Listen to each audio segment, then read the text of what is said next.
Hello, this is Tyrone Howard, Professor of Education and Director of the UCLA Black Male Institute.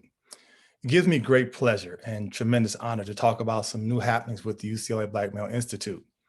We have been fortunate to do some amazing work and some outstanding partnerships for the last decade plus. It was in 2006, 2007 when myself and a number of students decided there was something happening with Black males, not only on the campus of UCLA, but also locally and nationally. They weren't being supported, they weren't being understood, and they weren't being advocated in ways that we thought was necessary. Hence, we decided, how do we create a consortium of people who are concerned about the outcomes of Black males and to begin to ask important questions, begin to engage in some important research, and begin to identify critical answers to help them become better.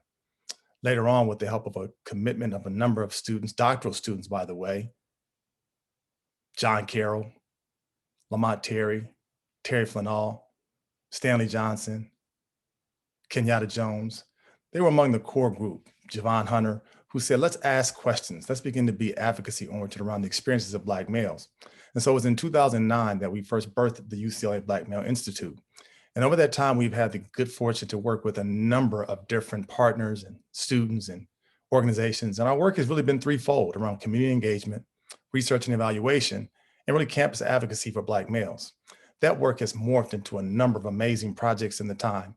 We've done work around charter schools and Black males, foster youth, policing. We looked at issues in the carceral state, discipline issues, homelessness. We've produced reports around the counter narrative, beyond the schoolhouse, and digging deeper. We've done this work with a focus on trying to understand better how to advocate for not just Black males, but our work has also expanded to look at the experiences of other males of color. We've also been able to engage with some of the work around how we help to implore the experiences of Black women as well. And we've done this through a variety of ways: reports, articles, advocacy. Our Black Diplomatic course is still highly successful. The Sister to Sister course that also mirrored that has been successful. Our annual think tanks that brought together hundreds and hundreds of students and policymakers, advocates, teachers, and leaders, all concerned for change. We've done our work around freedom schools, Bloom Project. We have been fortunate to do a lot of work over the past decade plus. And now I'm excited about a new partnership. And that partnership means that the UCLA Black Male Institute will now sit within the context of the UCLA Center for the Transformation of Schools. I also direct the UCLA Transformation of Schools, or CTS as we call it. And I'm excited about this partnership because in many ways, what happens is that our work with BMI has been around how do we help schools be better for students who are on the margins, Black boys, boys of color.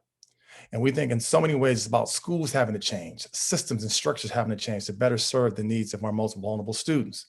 Well, those ideals and those values fall right in line with what CTS is all about: transforming schools. So BMI will be a part of the CTS mission, will be part of the CTS focus, will be part of the CTS advocacy.